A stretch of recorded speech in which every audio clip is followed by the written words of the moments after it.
Hi, everyone. Welcome to VC the Venture Capital TV from LATOKEN. So today, again, we have very new speakers on the panel, and I'm very excited. And some regular speakers. Sorry, I didn't miss you, Anil. Some regular speaker. Today's topic is about fintech in general. So I don't, even the topic says fintech and blockchain, I would say blockchain and cryptocurrencies actually fall into fintech. So let's just say fintech, okay? So it's about investments in the space. And today I have somebody from UNICEF dialing in for the first time and someone from Cambodia dialing up the first time. Before I start introducing my speakers of the day, of the evening, I'd like to introduce myself. My name is Sunny Mohanty. I'm the regional director of LATOKEN, and I'm based here in Singapore. So LATOKEN is basically responsible for hosting VCTV, which is the Venture Capital TV. The whole idea was to help startups connect with the investor community, to help them grow, scale, get funded, get mentored, all sort of things, because they're looking to scale up in terms of growth stage startups. And obviously some already have traction, the seed stage startups. So at various stages, we help them get the much needed funding to be able to contribute to the economy, especially during the times of crisis. So that was the noble sort of thought and idea behind this platform when we actually moved this platform online in February 2020. So since then, we've been pulling really nicely. We've been really growing in size in terms of our investor community, in terms of our startup community. So yeah, so I would say this has been a very successful journey for me as a host and a moderator, alongside my team, Carol, Maria, and others, Kyle, who covers US as well. So I hosted Monday to Friday from Singapore, and this is the Asia episode of VCTV. So that's about me. That's about VCTV. I'm going to focus on the speakers of the day. So Anil, welcome back from India. So he's a regular speaker at my sessions on Asia panel as well. Anil, please start with a short introduction about yourself, then I go to the new speakers of the evening. Sure. Thanks, Sony. Thanks for having me. Pleasure always joining you. So this is Anil. I am from Unicorn India Ventures. We are Mumbai, India-based venture capital fund. We invest in early stage tech-focused company and have fairly decent exposure in fintech, blockchain companies, and here to share our experience. Thank you very much. Excellent. Thank you, Anil. I know a lot of insights from you all the time, especially fintech, and fintech is your core strength. I know that. Thank you. Today we've got new speakers, Mehran from UNICEF and Riti from Cambodia, who's going to be talking about his startup as well as his venture arm as well. So he's wearing two hats. But basically, I'd like to start with Mehran first. Hi, Mehran. Welcome to VCTV. How are you today? Hey, Sunny, thank you for having me. I'm doing well.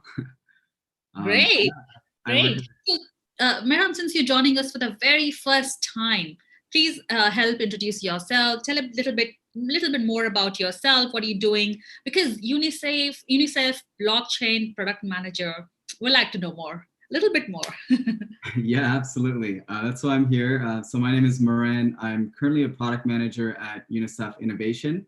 So UNICEF normally responds to emergencies around the world to help children deal with a variety of different things, whether it's in the education space, in the nutrition space. And we realize that emerging tech has a pretty big role to play in aiding how UNICEF delivers its services. So the team that I work on is an innovation team, and we look at a variety of different technologies, including blockchain, machine learning, drones, augmented reality, et cetera. And so I work specifically on the blockchain team. We have three principles that we follow. We are doing prototyping and implementation, we do advisory, and we do learning. And so we have country offices around the world, and a lot of them are engaging with blockchain technologies in different ways, and a lot of them are at different stages. And so my role can range anywhere from helping country offices implement their own projects. We're doing stuff at HQ, building our own prototypes to see how UNICEF might interact with cryptocurrencies and blockchain. And then we're also facilitating workshops with different UN agencies, different groups at UNICEF to get them ramped up on blockchain and cryptocurrency. Oh, that's fantastic. We'd like to know more. And UNICEF is in blockchain and crypto, and you've got Gary as well here. With everyone knows Gary. Anyways, I'm going to come to him later. He's a machine learning AI. Gary, hi. We got Meran from UNICEF. Like he's from New York. You're from. Oh wow! Nice to meet you. Nice to see everybody today. Nice to meet you. Yeah, same. Welcome to VCTV. I'm going to come back to you, Gary and Lewis, the US speakers. We have a new speaker on our panel today, Riti from Cambodia for the very first time. Hi, Riti. Welcome to VCTV. This is the Singapore, the Asia episode of VCTV. Can you please help introduce yourself? What do you do in the space? Thank you. Hi everyone, thank you Sunny for having me. My name is Riti Tol. I am co-founder of Small World.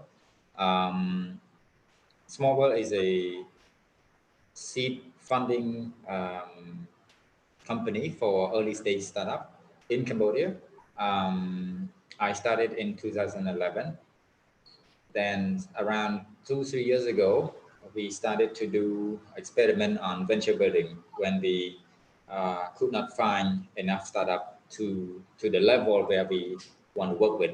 So on the side, we still help improve the startup from community and work with international investors that want to invest in Cambodia, tech startup.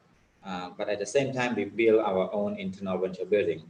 And at this point, we started from 2017, 16, 17. At this point, we have built 5 internal venture company, one of which I now join full-time. It's a edtech company, but involved a little bit into the payments and blockchains use case when it comes to internet and Wi-Fi sharing in school.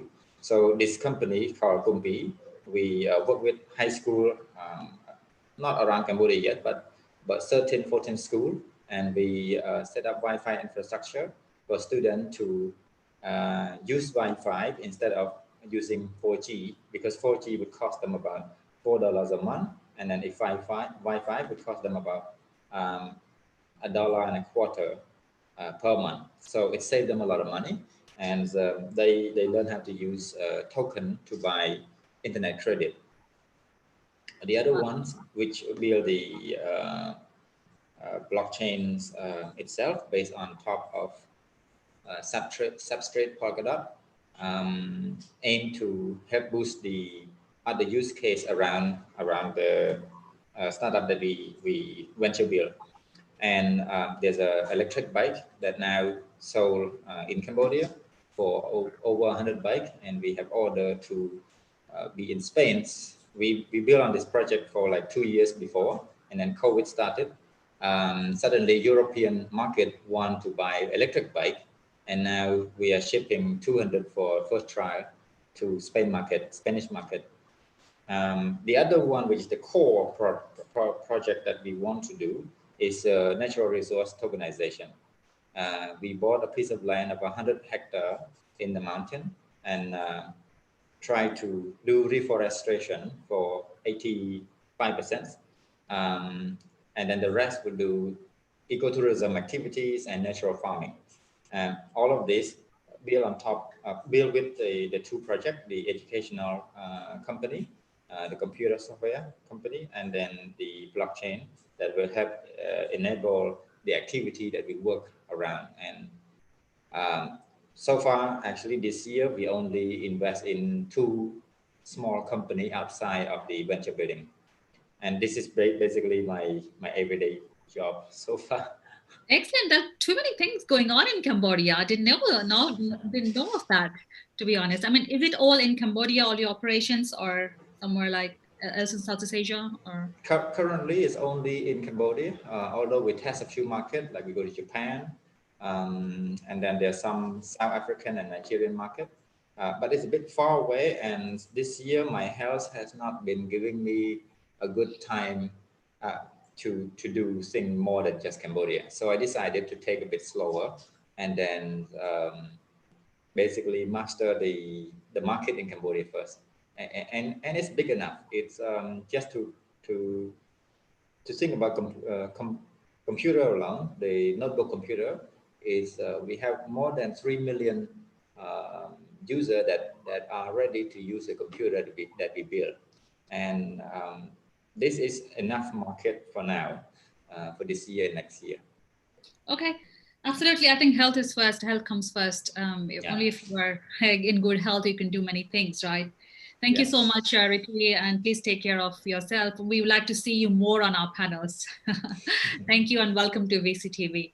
All righty, thank you. That's so this brings me to Louis next. All right, I'm not forgotten. Welcome I back. like it. Just a quick skinny on me. I mean, I'm the managing partner of FJ Partners. We're focused on artificial intelligence, machine learning, blockchain, AR, VR.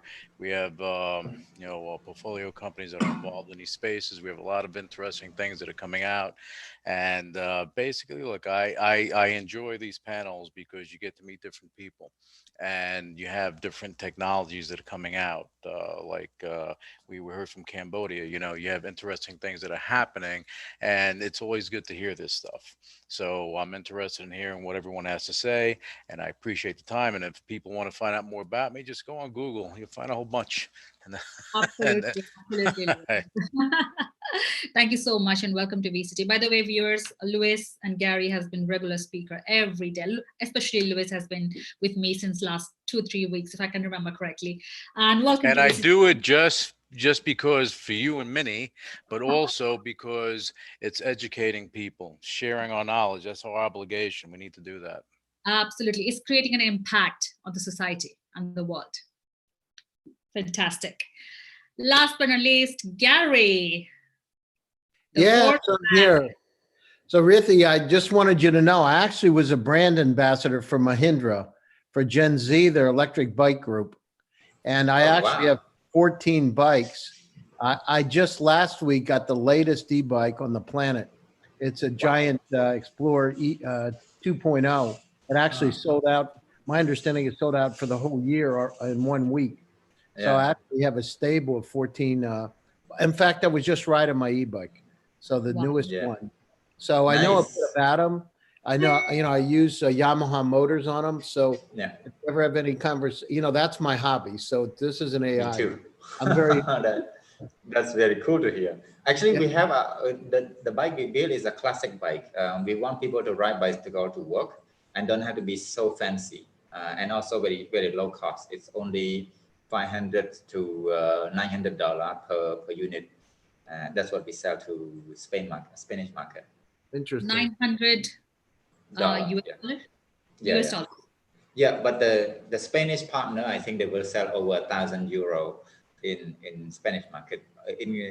Because we don't cover the export costs and other duty costs. We only sell them at the cost from Cambodia and help them ship to Spain, and they take care of all the costs. So for Spanish market, Spanish people, they have to pay a bit more for that. Interesting. Anyhow, sometime we'll have offline. Anyhow, my name's Gary Fowler. I'm a serial entrepreneur. I've been doing startups for 35 years, 16 companies. I own one of the top venture studios. We just listed as one of the top 10 worldwide Get Shit Done venture studios. I've had 2 unicorns. I was involved in the original management team at Click Software, which is sold to Salesforce for $1.35 billion. I also am the co-founder of EVA YVA.ai, which is near unicorn status today. I've written 80 articles on artificial intelligence. I speak at places all over the world. I just did a keynote at a law school on AI. I lived in Russia 14 years, and I've worked throughout Central Asia. So I started the first accelerator in Russia, and I started the #1 corporate private accelerator. I was a co-founder of that. So I'm passionate about AI, love VCTV, love Sunny. Louis is here. It's great to see everybody and connect. And I think that this is a phenomenal platform during this, especially during the digital transformation, to be able to get ideas out, share ideas, and look for funding. So it's really good. Excellent. Thank you, Gary. I mean, I have to say, this is obviously family. I say VCTV family, to be very honest, because as I said, when I didn't see you both, like Gary and Louis, I was literally worried, like, why they're not here? It's not complete. Same with Anil as well, because you've been the regular speaker that was pinging on LinkedIn. So Gary, welcome. Truth be told, I was, I had things to do. I was going to bail, but then I thought about you and I thought about Gary. I said, I can't do that. I can't do that. Okay, I got to see Mr. Forbes. I got to see Miss Sunny D. This is the important stuff. I'm the co-chairman. I don't know if you have American Chamber of Commerce in Cambodia, but I'm the co-chair of the Innovation and Technology Committee for AmCham and Russia. And so so I was putting together an event. I've been the co-chair for 20 years. So I was actually putting together an event with Noble, one of our other speakers, and Irina Litchfield. So we're going to speak at a committee meeting. So that's what I was doing. So right. They are again regular speakers and family, a VCTV family. So great, awesome, fantastic. So we have people from all over the world today. Again, a very, very global panel from India, Cambodia, Singapore, US, various parts of the US as well. The US is very huge. So thank you so much for that introductions. So we're all set with introductions for those new viewers like who just been tuning into VCTV just recently. So it's good, all set. So today's topic is about investments in fintech. I wouldn't say blockchain because blockchain is not actually separate from fintech anymore. Because I live in Singapore, I'm very much in Asia. I like to start with some stats about Southeast Asia. So according to Southeast Asia Deal Review, the Q3 2020, so the latest report by Deal Street Asia, the startups based in the region raised at least 1.8 billion in funding in the third quarter this year.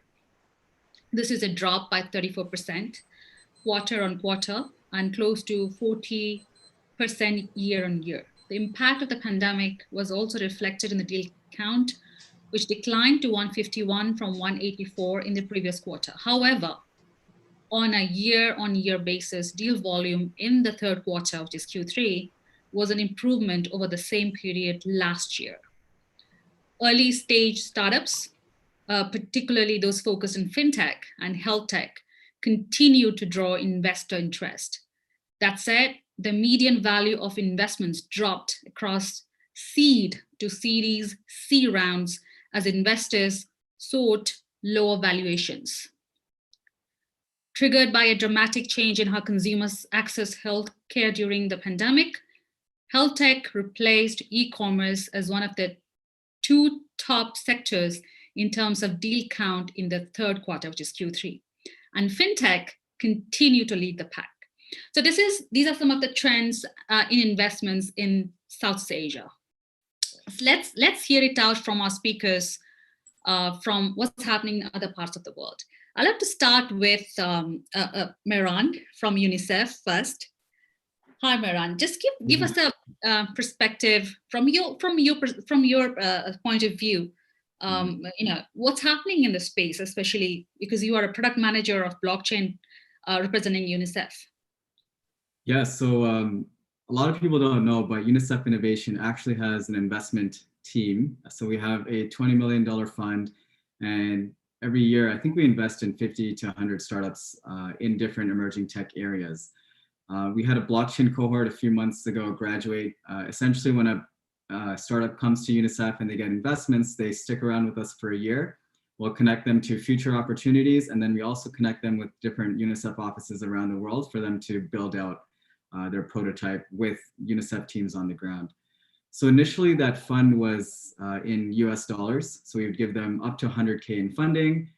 They would give us a project plan, and then we would meet with them every month to help them build out designs or their platform further, or get connected with more people in the ecosystem. So the companies that we funded initially were all over the world. We had companies in Latin America, some in Asia, and they just wrapped up, and now they're getting follow-on funding. And typically what we do, it's very early stage, and so we'll connect them with different venture opportunities to get follow-on funding. Some of the funding opportunities are blockchain specific, some of them manage other types of startups as well. Over the summer, we did another call for applications for the next blockchain cohort. This time, we not only did our funding in fiat currencies, but we also introduced funding opportunities in crypto. And so UNICEF established a crypto fund last year, and we made some investments into our existing cohort in Bitcoin and Ether. And this year we're ramping it up. So we have the Ethereum Foundation as an anchor donor, and we just received some Ether to make follow-on investments for this new cohort. And so when we did ask these startups to complete their RFP with us, we asked them to identify how much of the funding you want in US dollars, how much of the funding you want in Ether or Bitcoin. And then we're currently reviewing the applications, but we had over 500 applications from around the world apply. And I think over 60% of them were looking for funding in both US dollar and in cryptocurrencies as well. And so that was interesting. It is new territory for us, so I can't say how it compares to last year. But it was really exciting to see more than 50% of the startups asking for both US dollars and cryptocurrencies. And then also they also had to identify what kind of things they wanted to fund with the cryptocurrencies. And they're doing everything from paying vendors to paying employees. So it's interesting to see people opt in for this alternative payment method. Yeah, so that brings to my next question. Like, why would UNICEF be interested to develop a crypto fund? Is it because the demand you saw from the startups, or was it something always in the mind? There's a lot of different things that our team is looking into. So our Office of Innovation, we keep tabs on various emerging tech, but then we also have our UNICEF country offices reach out to us, and they're like, hey, we have people that are interested in using cryptocurrencies. We have people that are interested in using smart contracts and that kind of thing. So I think the Ethereum Foundation approached us, and they're like, hey, we've spoken to some people in various countries. They're interested in receiving funding in Ether so that they can test out X, Y, and Z. And so UNICEF's interested in twofold. Our Office of Innovation is fairly small. We're like 30 to 40 people at any given time.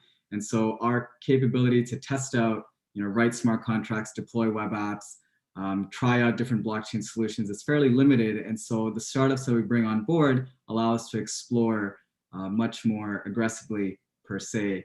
And so, our initial cohort, we had 6 startups. Some of them were working with blockchain A, some of them were working with a different blockchain. They were doing different use cases in different regions as well. And so UNICEF gets to learn a lot faster through the startups. And some of the startups actually, become a part of UNICEF's core delivery service per se. And so interesting, mutually beneficial exploration when we're able to invest and grow with these startups. Absolutely. As you rightly said, mutual beneficial exploration. Thank you for that insights, Maran. I'd like to move next to Riti. Riti, what's happening? Because obviously you gave us an overview about your company and incubation as well. But besides that, what's happening in the fintech space from a Cambodia or Asia perspective? Yeah, so I don't know very much about Asia in perspective. I know some in Cambodia. In fintechs, it's an explosion. The fintechs and e-commerce, there's a big explosion about that.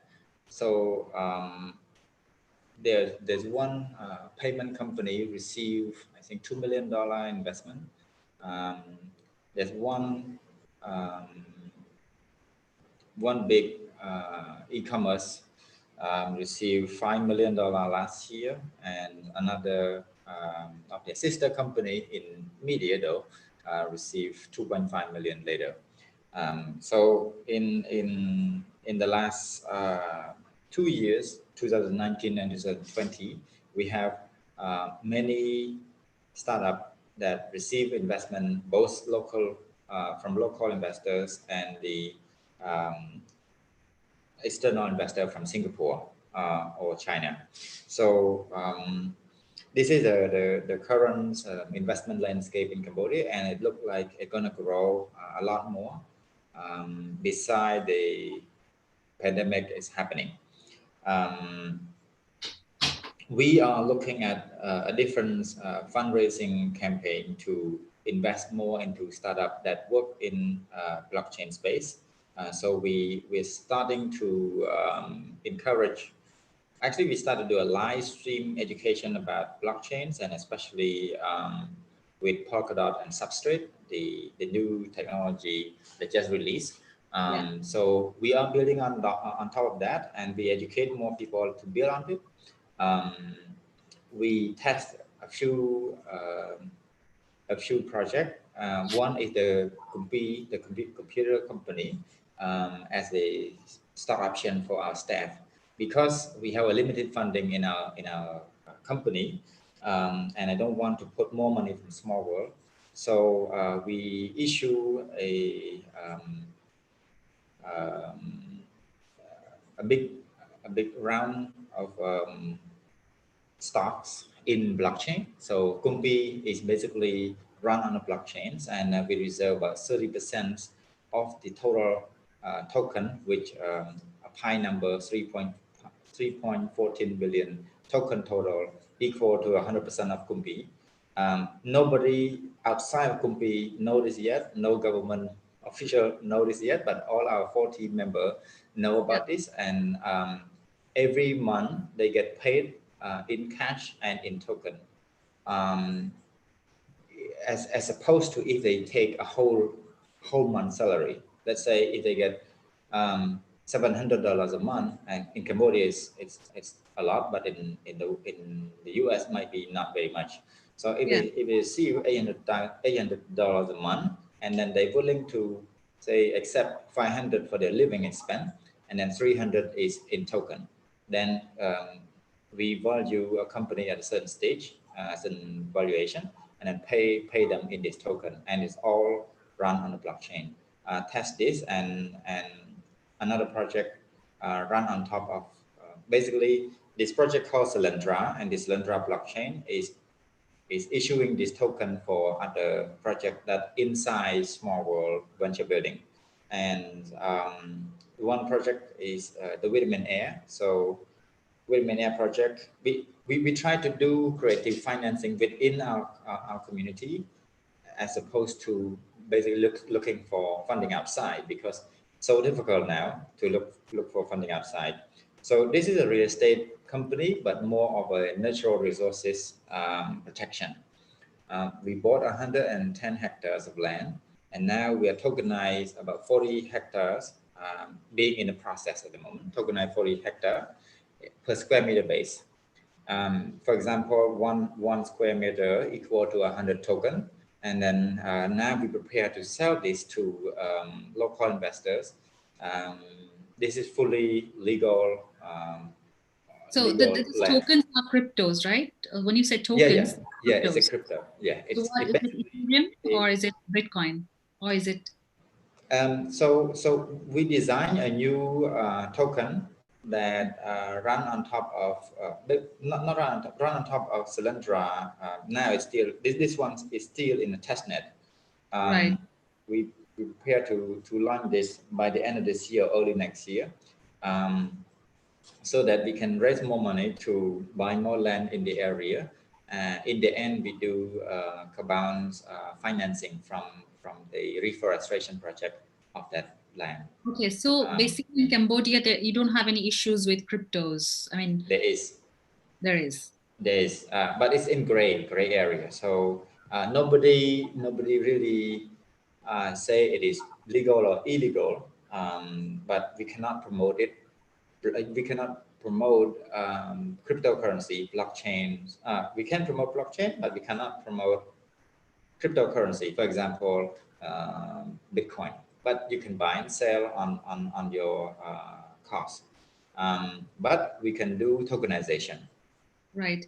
So great insights. I'm going to come back more questions for you, because I'm just conscious of the time, other speakers as well. Anil, which area do you would like to touch upon today? Because obviously you've spoken about fintech before on our panel. Just tell me a topic that you like to talk about today. So I'll cover fintech only. Yeah. So let me give you, some statistics. So before that, like we launched our second fund, third fund, in group. last year fag end, and we had earmarked around 25% of the corpus will go on fintech. Right. And we launched our fund just before world started going in lockdown, and we made 6 investments till date from lockdown till date. And out of 6 investments, 3 investments are in fintech, right? So 50% is the current run rate.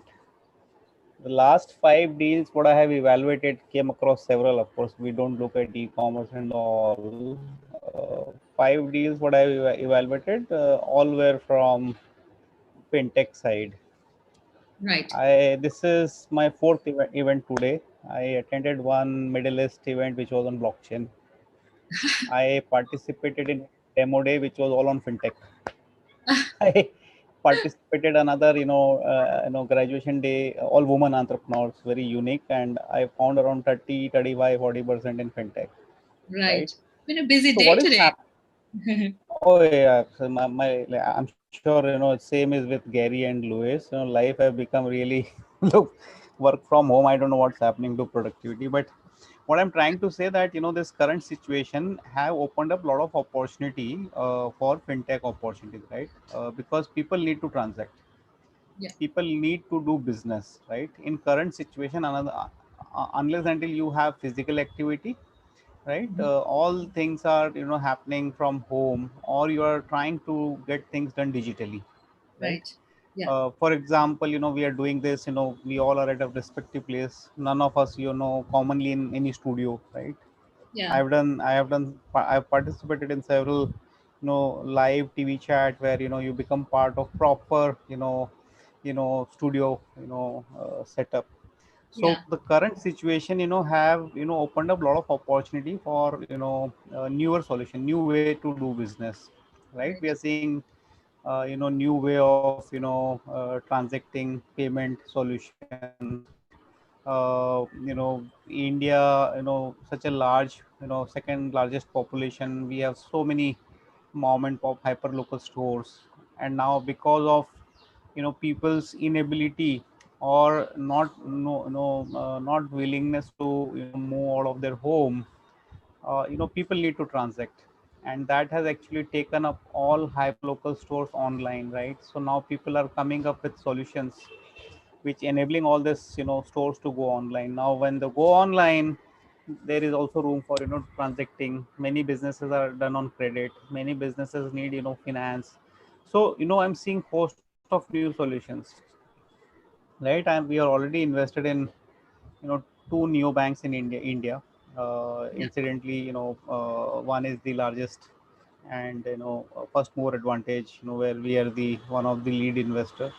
Right. And today morning, the first call I did with entrepreneur, which was on fintech side, turned out to be somewhere on neo banking side. Why it is happening? Because the banking infrastructure everywhere is evolving, right? There are too many regulatory challenges, and because of digitization, the age what this new age businesses are offering to banks to enable their customers to have seamless experience dealing with their own money, right? And to deal with opportunities is opening up new opportunities, right?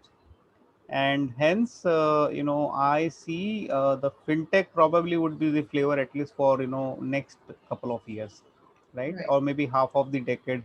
That's my view. So I'll not be surprised if at fund level we'll end up doing at least 40% on fintech. So that's my view, quite bullish on fintech.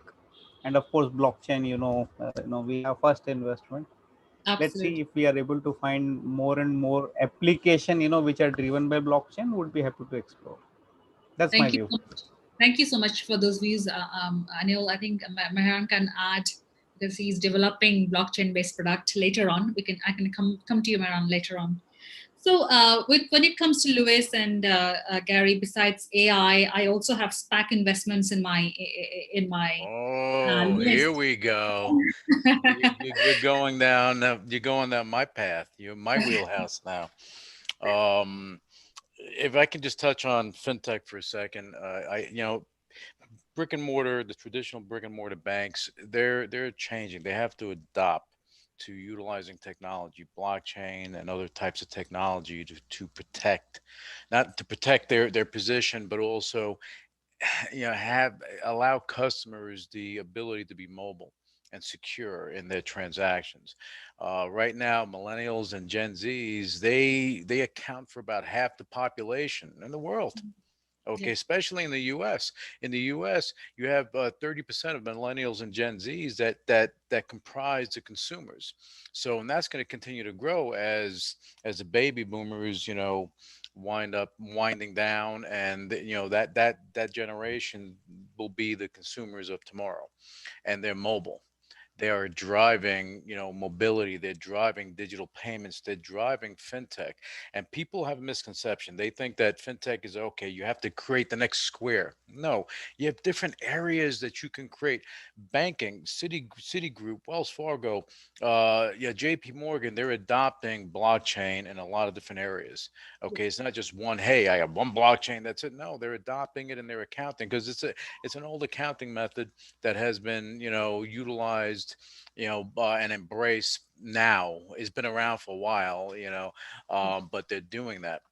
Security, I mention this all the time. Security, like with mobile payments, I mentioned this on another show with Yeah. you, that you have a billion transactions that are going to be occurring. Transactions, not dollars, transactions. That's about 2.7, maybe 2.75 trillion. They're looking the forecast for 2023 as far as the money that's going to be pouring into mobile payments. When you're doing that, your security is a big problem because right now banks, all banks, okay, they're registering. I think it's somewhere in the vicinity of about $34 billion in credit card losses because the security. You have fraud, and they're fighting fraud. So technology helps with that. And there's something called EMV chip technology. That's something that's been used in Europe for a while. That's Europay, Mastercard, and Visa. And what it allows banks to do to every transaction you do, and it's interesting, and you want to hear this, Mhm. you perform a transaction, you go buy a pack of gum and you use your card. What happens, that transactional code after that disappears, and then you get a new one. So Right. someone can't take that to go and hack. They can't Mhm. take that to go steal your identity, steal your information. That's one of the ways they're mitigating the risk, and they're using preventive measures to help protect the public, help protect the consumers. And companies that are involved in this area, there's going to be a big opening. So when people think fintech, they think, oh, it's Square, or it's on the crypto one is Bitcoin or Ether or whatever it is. No, Yeah. there are other parts. If you create and create those little parts, they fit into a bigger puzzle.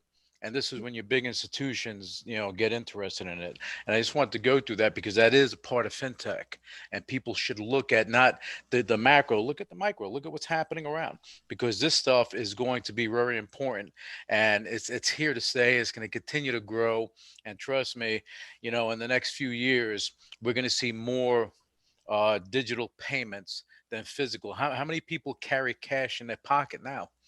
I used to, you carry a wad. Now you're lucky to have, $2 in your pocket. Everything is in digital. So it's a change that's going to continue to evolve over time.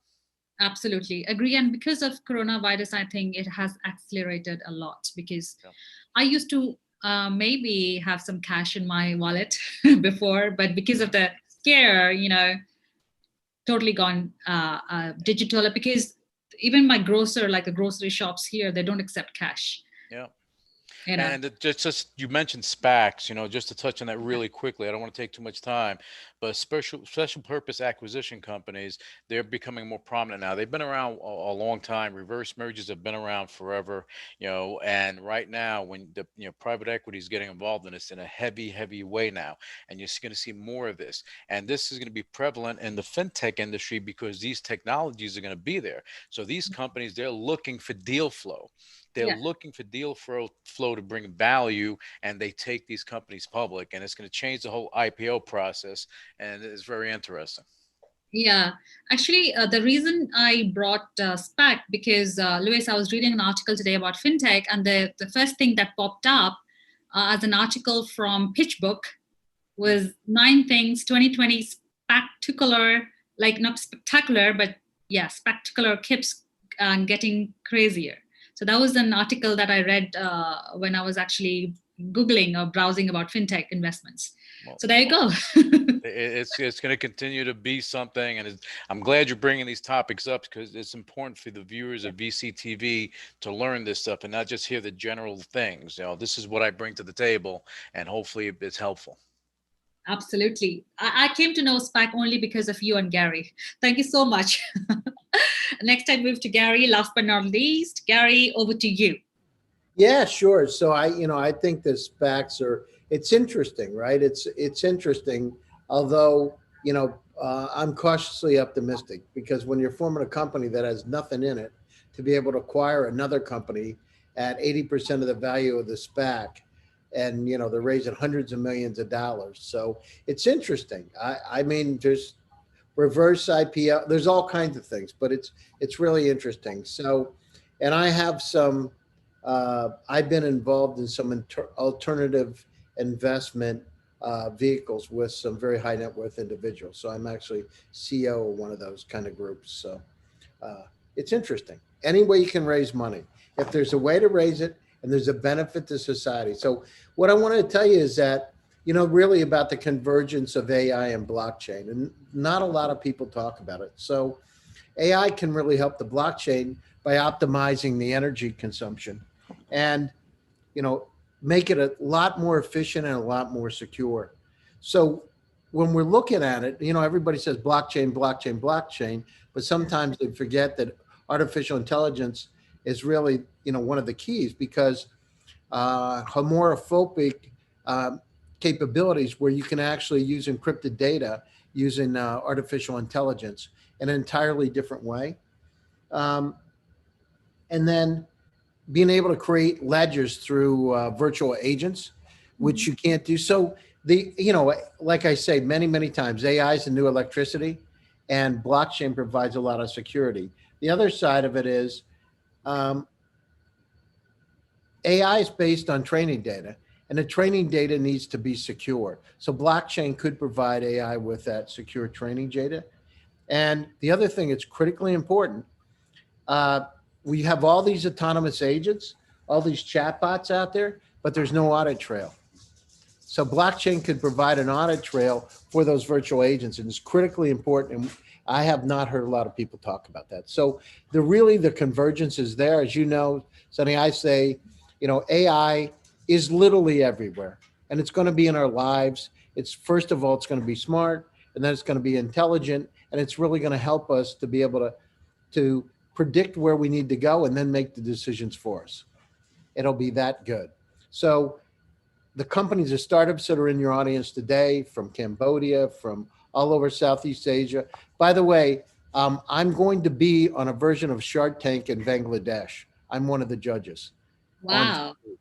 So just FYI, so I'm going to be on TV and this new, I can't say exactly what it's going to be, but it's just coming up now. So is it because of the panel yesterday? Khalid welcomed you into his. I mean, they've been talking to me for a month. So I decided I wanted to do it, and I figured I could help, and I wanted to get more involved in that area. Anyhow, so the startups that are out there, there are enormous opportunities in artificial intelligence. Curate that talent. Look where you can apply those technologies. It's going to happen in fintech. It's going to happen in all kinds of other banking applications. It's going to happen across the board. Health, it doesn't matter. And blockchain. So wherever there's blockchain, artificial intelligence can go with it. Make sure that you're talking to, because when you talk about conversions, that's where there start to be really exciting opportunities. I hear blockchain, blockchain, blockchain, but how many times do you hear AI and blockchain? Not many. Not many, absolutely. But you've given us a very good point and a very good insight. AI is the new electricity, and blockchain is a security. Exactly. That's the combination of the two technologies. This is, what's happened is, Sonny, our opportunities the opportunities have been democratized. Really, think about it, because we talk about decentralization. So I wrote the article, Nikola Tesla's dream comes true, the democratization opportunities, in Forbes like 3 weeks ago. This is it. I mean, that's what's happening. Now we have to democratize it, but we have to be secure when we democratize it. That's what happens when you have AI and blockchain. Absolutely, absolutely. For all our speakers, for all our startups and founders, there you go. AI is not anything totally different from blockchain in the sense, I mean, obviously their functionality is different but they can go hand in hand. And obviously you have to find a way to bring them together and provide that solution, right? Yeah. That's the beauty. The convert. Yeah, exactly. They need to be intelligent. The thing is, when you need to bring intelligence in, there's a lot of BS about AI.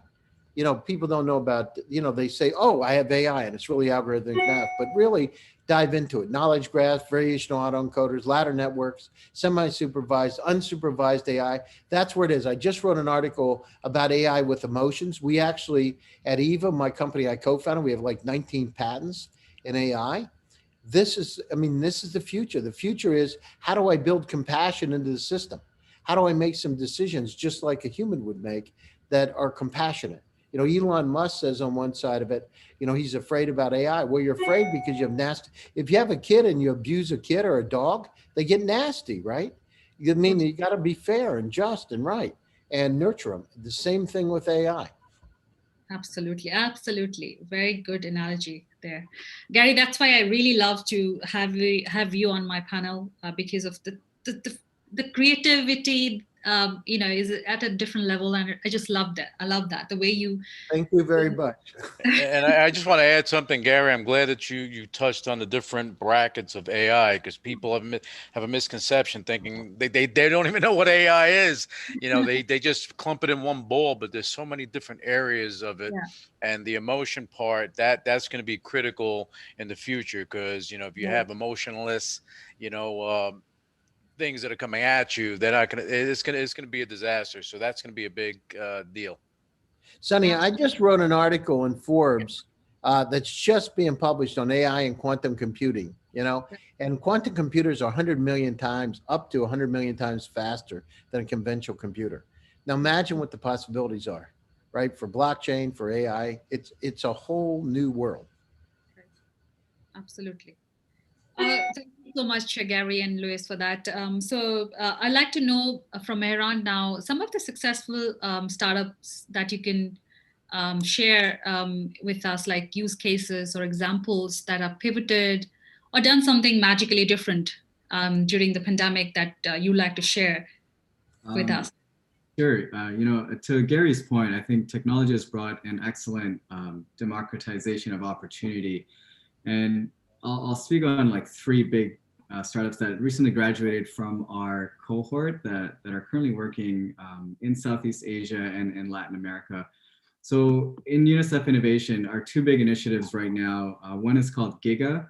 And so Giga, the idea there is to bring internet connectivity to schools around the world, which would ultimately imply that the regions around the school would also be connected. And then the other one is to create a kind of community of open source solutions that can further enable the communities that we're looking to connect. And so three startups that recently graduated from our portfolio. The first one is called W3 Engineers. So they're a startup out of Bangladesh. And what their initial focus was to help refugees coming from Rohingya in Bangladesh to get some sort of mobile connectivity. So as they were ending up in refugee camps, some of them had phones, some of them had phones with internet, and they needed a way to leverage that ecosystem to have people communicate in a more effective manner.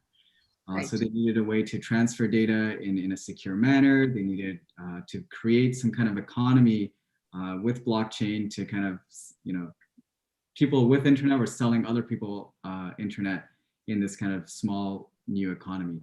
And so that's one that I wanted to mention. And, we're working with them now through UNICEF Bangladesh and some other initiatives as well. And we ultimately see that feeding into the initiative around getting schools connected. The other ones that I'll mention, so there's two that are focusing on bringing more transparency to supply chains.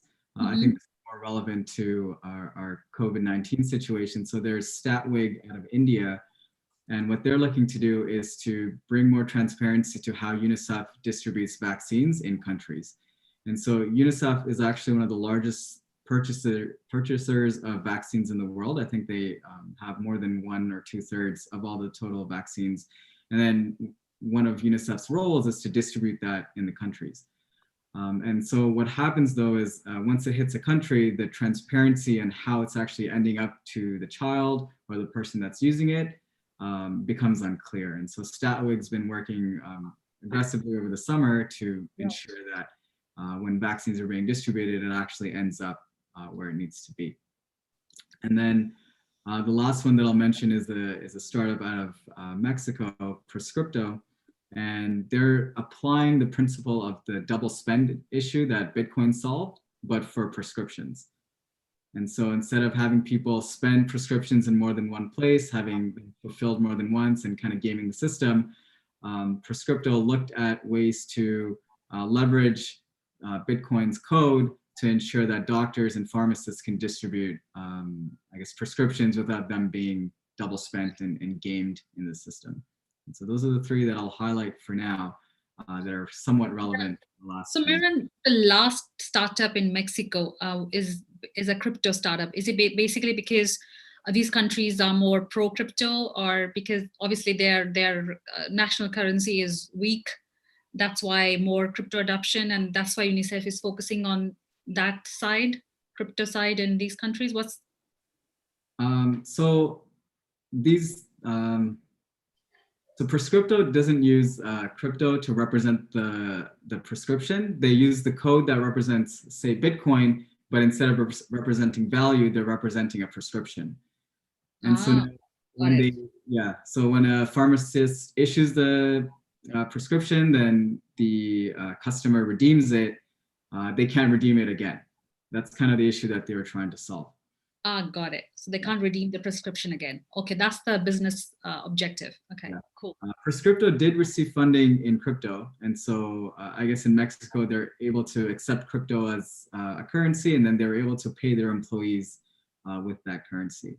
And I'm not sure that it's completely aligned with the strength of their currency. I think it's more aligned to them being open to exploring digital currencies and seeing how they can innovate and learn alongside how the cryptocurrency or blockchain space is evolving more than anything. That's a very good use case. Actually, I have startup from Brazil who are actually partners to us, and they're doing something similar, which I can discuss one-on-one with you later after this show is over. Thank you so much, Miran, for sharing those 3 beautiful stories with us. Thank you. Riti, over to you. Any similar stories coming from your side? We just have to be a little quick as well because of the time. Yeah. First of all, I'd like to talk to the team from Giga so that maybe we can work with them to push the internet throughout Cambodia. That's what one of our initiatives too. We want to have every school connected to the internet and all the villages around the school also connect to internet.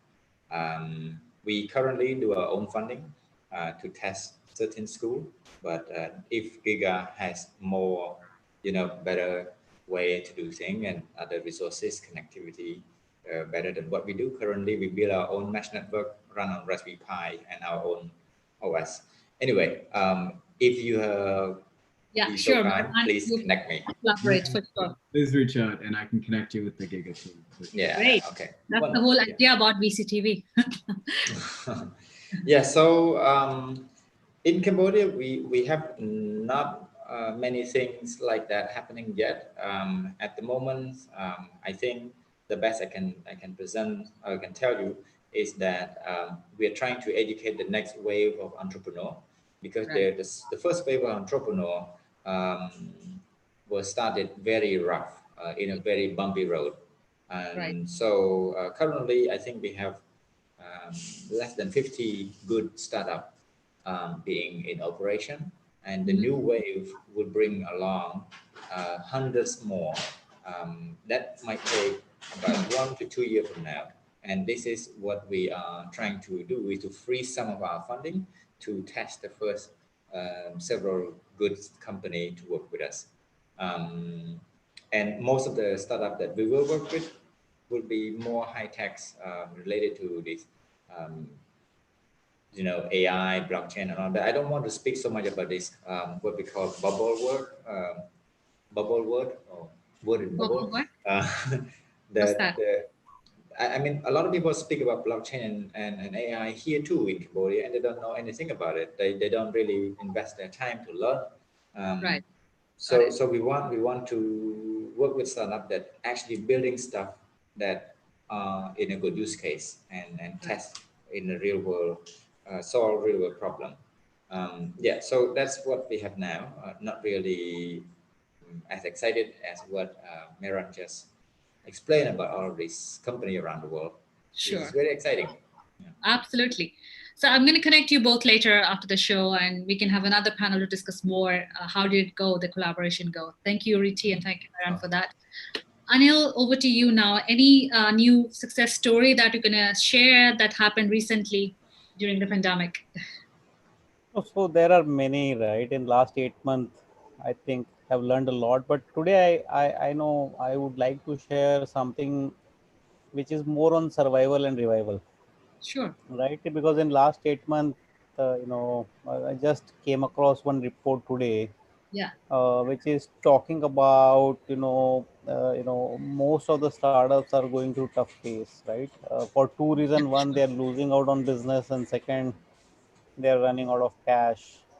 And we have one company which is in smart appliances, and they are very high end, very complex products they do, which is in a combination of all your mechanical, electrical, electronics, embedded, and then they also add your IoT, and Internet of Thing. And because of pandemic, and they also had dependence on some supply from China, right? So one, inability to move and not able to get supplies on time. Yeah. I felt that literally they will be dry for last 8 months, and I was expecting them to not to have any revenue for next 8 months. Right. And to my surprise, they not only survived, but also revived, because they did almost twice business what they did in during normal, and not to do anything what with their actual product line, right? So they evaluated their strength, and they realized that their team, bunch of team who could solve complex problem.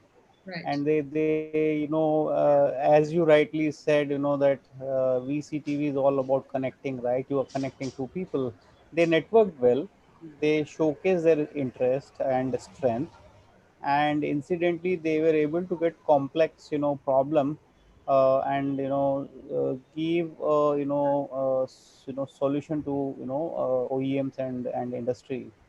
And they came out with very small innovative stuff, and that helped them not only survive but also build sufficient cash which they can now use to do their main product, right? So I thought I'll share this with, because it is always easy to sit back and not do anything and keep blaming current situation. But this bunch of 15-20 guys who not Yeah. only use this to do something different, and certainly surprised me the kind of contract with currently they're working with one of a leading bank in Middle East, and building a very complex software product for them, right? And this team is only smart appliances, right? So that's how you revive, right? And now they will Yeah. survive. Excellent. Thank you, Anil, for that So this is success. what I just wanted to share that in interest of time. Yeah. Yeah, of course, because it's very important for the other founders to know such stories, because because as an investor you would have expected them to go bust, like totally go dry, but they just surprised you in a very good way and just came as witness. I mean, these are the kind of stories that other founders would like to hear from investors like yourself, so that they can get inspired, especially during these times. Thank you so much for sharing that story with us. Just conscious of the time, I'd like to go with Louis next. Louis, what's happening? What's the future ahead? I just want to know your The perspective. future's bright. The future's bright on all levels. I just want to say that anyone on the panel, Rithi, Moran, Anil, Gary knows this. You can connect with me. We may not do business, but if I can help you in any way, I'm always willing to do that and open up the lines of communication and collaborate. And that's what we're here for. Entrepreneurs that are out there that are just looking for some guidance, feel free. You can find me on Twitter, find me on LinkedIn. I get around. All right. Now, the future is bright in fintech. The future is very bright in artificial intelligence, machine learning, and that area. And the companies that are in that realm, they're going to shine brightest as we move forward. Security is a big thing. Cloud security is going to explode. Keep an eye on that because that's going to explode. More companies are going to the cloud with the pandemic in front of us. So it's a new world, our new reality, our new normal. And VCTV is great. I don't want to take too much time, but I just want to say that. And you've been doing a great job, Sonny. Thank you. Thank you, Louis. I mean, Louis and Gary are really busy people, but the kind of commitment, commitment they have to VCTV I mean, kudos to them. Like Louis and Gary, I have to say, I just saw Gary sharing his link to his show, which is I'm going to watch later on. I can share on my social media so that everybody can watch it. I mean, I really, really, really appreciate your time and your knowledge. Not only your time, but your knowledge that you bring to VCTV. Thank you, Louis, for those focusing on the cyber cloud security to watch the space. Thank you so much for that. Last but not least, Gary, over to you. What's your take? Yeah, no, thanks, Sonny. I know I really appreciate it. I enjoy coming here, and I like carving the time out of my schedule to do VCTV. It's very interesting, and it's very helpful. It helps me write that about topics. So, and the connections are incredible. So, if we look at it, what are Lewis is right. This digital transformation that McKinsey said was going to happen over the next 10 years has happened in months because companies have been forced to transform. Look where we are today. I remember 5 years ago when I was one of the first Zoom users, and I got it from Eric's, the founder of Zoom's, a VC said, "Hey, try this out. I want you to try it." They were looking invested in my company, Eva.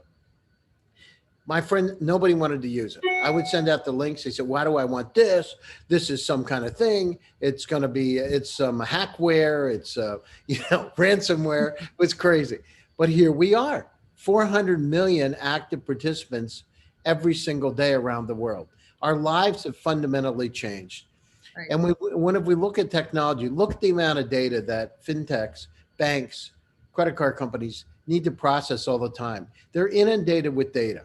So we know that in order to manage data better, we're going to need incredible tools, and we're going to need things like smart contracts. We're going to have to work smarter and more secure. That's why this convergence with AI and blockchain is incredibly important. Robotic process automation, being able to comply, looking at compliance issues is incredibly important. And then hyper-personalization. Be able to predict what kind of products a person's going to want based on aggregating a lot of data together. So you have the right product for you, financial product at the right place at the right time that meets your needs. And then the other thing is, when they go out and try to give you a loan today, there's a lot of, like we say, take a dart and, shoot and close your eyes. You don't know. But now imagine you're going to know exactly where that person's going to be, so you can make a better risk analysis of their, without having to spend 3 days going through credit reports. So it happened instantly. It's already started, but it's going to even get better and better and better. So I love it. It's a great opportunity for us. The future's bright, but with the caveat, the companies that are out there should go down through and make sure that they use this time and don't sit on their hands, but get shit done, because this is a time they need to move forward. Absolutely. There's a lot of stuff out there. I got to tell you, Sonny. So I was in the internet boom. I started one of the first e-commerce consulting companies, the Delta Airlines, American Airlines, worked on Walmart's websites. I mean, the company was incredible. Then we went down through a bust. I did an IPO in NASDAQ. I was part of the original management team at Click Software. People said it couldn't be done. The market changed. We did it. So there's always somebody saying the negative things. The thing is, believe you can do it and get it done. That's the difference between a successful entrepreneur and somebody who wants to be a wannabe, a entrepreneur. Absolutely. Very good, valid points. Difference between an actual entrepreneur and a wannabe entrepreneur. Guys, I love that. I love that, right? I speak. I've been reminding a lot of people about that too. I like this. There you go. Gary's company's name, Get Shit Done, thumbs up.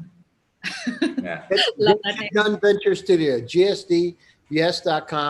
Reach out to me. You can get me on LinkedIn.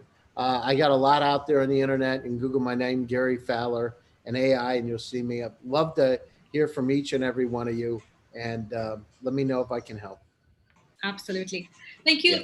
Thank you, speakers. Thank you, all of you today. Mehran, Retief, the new speakers on the panel, and Gary, Lewis, Anil, regular speakers. I mean, even though you're regular speakers, you always have something new to share, which is very enlightening, just not only for me, for our speakers as well, and founders as well. It's very helpful, very helpful for all the startups, all the entrepreneurs that are watching us. I mean, because they are reaching out to me asking for help. So I really appreciate you sharing those insights. So basically, entrepreneurs and startups who are planning to reach out or connect with Gary, Lewis, Anil, Ritti, and Mehran, I can share their social media handles directly, or you can reach out to them via us, through us on our platform, www.latoken.com, stroke events, stroke shows, where you got different options. You can watch their shows, where you can watch them speaking, you can actually pitch to them, you can reach out to them. There are different ways of engaging with these investors. So please reach out to Carol, please reach out to Maria, reach out to me, and I'll show you different ways of engaging with these fantastic people. And for investors like yourself who like to network with like-minded people from all over the world, like Ritti, just become a big fan of Gary, and Mehran and Ritti are already collaborating after this show. If you want to network with like-minded people, please feel free to reach out to Karen, Maria, and I'm gonna get you on our shows. Thank you so much for your time. And lastly, I would just want to say, please stay safe and please stay connected and please watch VCTV. Thank you so much and have a great day, all of you. Bye. Thank you.